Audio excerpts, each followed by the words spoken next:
La fonte des neiges se termine à peine que Saint-Étienne-de-Tinée et Auron se préparent déjà pour la saison estivale. Aucun détail n'est mis de côté. Une nouvelle récompense pour le village qui vient de recevoir une 3e fleur au label Ville et Village Fleuris.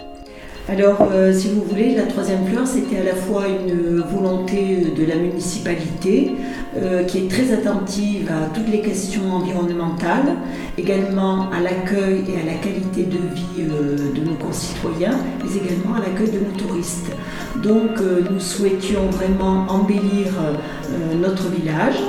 Et ce projet a fédéré l'ensemble de nos équipes, notamment des espaces verts, pour proposer donc quelque chose qui satisfasse aux exigences de cette 3e fleur, parce qu'il faut savoir que c'est quand même pas si évident que ça pour l'obtenir. Il y a des contraintes et puis il faut montrer des espaces soignés. Et c'est le cas, et je tiens vraiment à remercier toutes nos équipes qui ont vraiment beaucoup participé, ainsi que toute mon équipe municipale qui s'est engagée derrière ce projet. Et nous avons réussi, nous en sommes très fiers d'avoir cette 3e fleur pour un village. C'est quelque chose qui est exceptionnel. Partons à la rencontre de l'équipe des espaces verts. Ces derniers, qui œuvrent toute l'année, nous montrent aujourd'hui l'envers du décor. Je crois avant tout que devenir ville ou village fleuri, c'est avant tout un engagement de la commune afin d'améliorer la qualité de nos habitants, la qualité du cadre de vie, bien sûr, et de rebooster l'économie locale. Il y a un certain nombre de critères à respecter et on ne pourrait pas y arriver sans un certain nombre d'acteurs locaux. Et je pense en tout particulier à Madame Colette Fabron, maire du village et sa municipalité, ainsi qu'un service technique motivé, dirigé par Bertrand Fouque, Serge Émeric et Mathieu Giraud. Ensuite, je pense aussi une équipe d'espace vert super enthousiaste et appliquée dans son travail et passionnée, dont je fais partie, bien sûr, et qui met du cœur à l'ouvrage en étant enfant du pays. J'attache une importance particulière à embellir ce coin que j'adore, qui est Saint-Étienne-de-Tinée. Et c'est mon village, donc de plus en plus fier. Ben là, on se trouve à un endroit qui est assez important, c'est le lieu de plantation. À partir, on va dire, du 22 mai, on reçoit les fleurs, on les laisse en pause pour qu'elles s'enracinent et qu'elles s'acclimatent bien au milieu. Et ensuite, comme vous pouvez voir, c'est toutes les jardinières qui vont sur les ponts, sur les poteaux, sans oublier tous les hameaux, parce qu'il ne faut pas les oublier, les hameaux. Tous les hameaux sont fleuris, respectés, soignés. Les jardinières que l'on voit là sur la continuité vont se trouver sur la place centrale cet été. Donc on les laisse encore un peu prendre de l'ampleur, du volume. L'équipe des espaces verts a mis en tout une semaine pour préparer les jardinières qui vont être installées dans le village. Alors on se trouve actuellement au centre du village, sur la place des Jets d'eau, une nouvelle installation qui contribue grandement à l'obtention de ce label. Et je finirai par remercier tous les jardiniers, Christophe, Georges, Joël, Camille, Cyril et bien d'autres qui se reconnaîtront, Eric Muris. En fait, c'est une équipe qui va dans le même sens afin d'embellir ce territoire et de le rendre de plus en plus magnifique. Et voilà ce qui contribue à la 3e fleur. La commune prépare de nouvelles activités pour petits et grands. Cette année, nous avons mis l'accent sur des packs familles afin de proposer à nos familles des packs à la fois pour les enfants et un pass famille, un pass enfant qui sera valable tout l'été. Ce sont des cartes non nominatives à partager en famille et évidemment Auron et Saint-Étienne-de-Tinée vont devenir un véritable terrain de jeu et ceci pour toute la famille. Et afin de répondre à tous les âges et également toutes les envies. Richard Martinez, créateur et organisateur des activités de la station, nous explique les nouveautés de cette saison estivale 2018. Au programme, des activités pour toute la famille. Donc cette année, beaucoup de nouveautés. Grâce à l'initiative de la mairie de Saint-Étienne-de-Tinée avec Madame Colette Fabron et la scène des Cygnes du Mercantour avec Monsieur Éric Barral, on a peaufiné tout un programme d'activités et de loisirs recentré sur une offre unique avec un pass famille ou enfant et une brochure que l'on voit ici très détaillée où les personnes en vacances vont pouvoir faire beaucoup d'activités au travers d'espaces différents, espaces famille, mini-kids, espaces multi-loisirs, des activités d'animation ou de loisirs, de randonnée, tout plein d'activités. Et là, personne ne pourra s'ennuyer, en tout cas cet été, sur Auron, Saint-Étienne-de-Tinée. Ils pourront aussi profiter d'un magnifique plan d'eau à Saint-Étienne-de-Tinée. Donc le tout, c'est de regarder bien sûr cette brochure qu'on voit ici, qu'on peut récupérer directement sur place ou bien sûr sur le site auron.com. À Saint-Étienne-de-Tinée, l'équipe du plan d'eau se prépare à accueillir les visiteurs. On est à la base de loisirs du plan d'eau, donc le camping, le plan d'eau et le petit bois des lutins, et on est en train de tout préparer pour l'ouverture. Le camping en lui-même a ouvert il y a 2 jours, le 1er juin. Le bois des lutins, c'est toute une petite série de jeux pour les enfants qui sont ou dans les arbres ou au sol, avec des cabanes dans les arbres.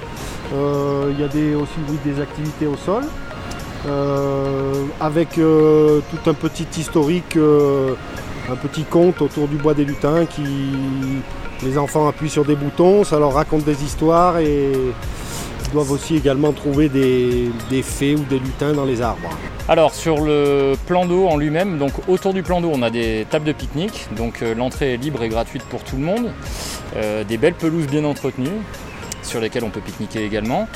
Et donc sur le plan d'eau également on a un petit toboggan aquatique accessible seul à partir de 8 ans, et puis le kayak et le paddle. Après, on a aussi possibilité de louer du matériel pour jouer au ping-pong, pour faire du baby-foot.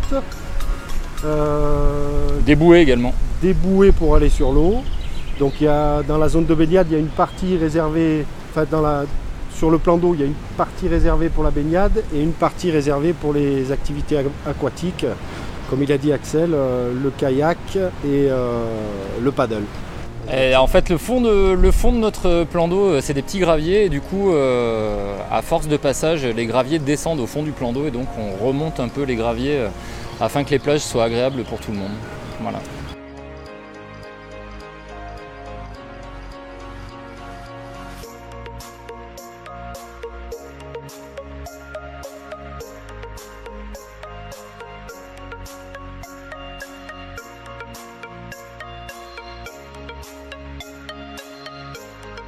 En plus du plan d'eau, Axel et Nicolas préparent le camping pour l'été. Petit camping de montagne, fort apprécié des touristes et des randonneurs particulièrement.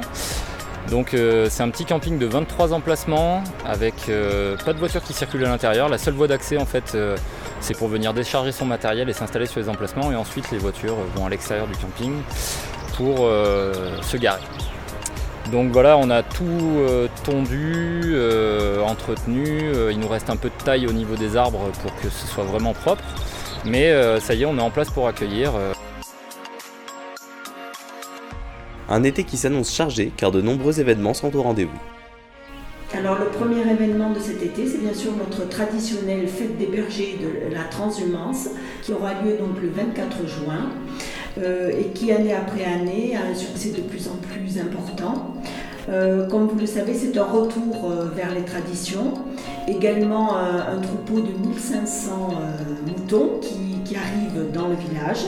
Et puis beaucoup d'animations, la découverte de tous nos produits locaux, des expositions également, et puis de très nombreuses activités, puisque le plan d'eau sera ouvert avec le bois des lutins, et puis également de nombreuses animations pour les enfants, beaucoup d'ateliers. La transhumance qui a accueilli de nombreux visiteurs l'an passé. C'est près de 4000 personnes qui sont venues prendre part à la fête et découvrir les traditions du haut pays niçois. Toutes les associations du village y étaient à l'honneur pour faire découvrir leur passion au public et leur présenter leur savoir-faire.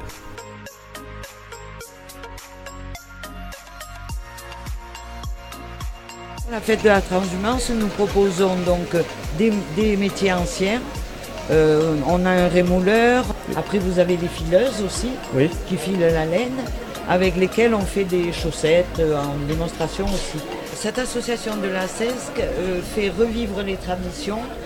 Nous avons également des musées et nous proposons à la population donc, de visiter les musées et on fait des démonstrations aussi de métiers anciens.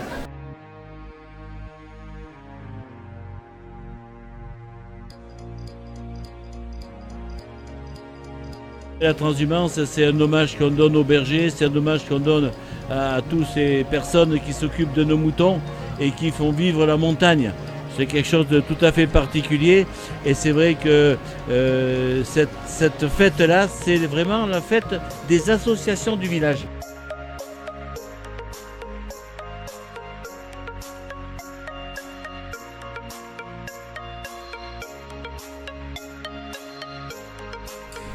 Oui, on a un été qui va être riche. Riche à la fois en événements sportifs, donc il y en a beaucoup. On commence par le tour de la métropole Nice-Côte d'Azur à vélo du 17 au 23 juin. Ensuite, on a l'électrobike, c'est donc la 5e édition à Oron, donc ça début du mois de juillet, 1er juillet. Également le championnat du monde de trial, ainsi que le Mountain Trail Côte d'Azur, suivi du triathlon d'Oron et du Trail de l'énergie. Donc beaucoup d'activités sportives. On a beaucoup d'événements festifs, à commencer par les fêtes patronales. Donc aussi bien la fête patronale de Saint-Étienne-de-Tinée, d'Oron, puis dans tous les hameaux. Donc là, il y a des balles traditionnelles et puis également beaucoup d'animations et des soirées.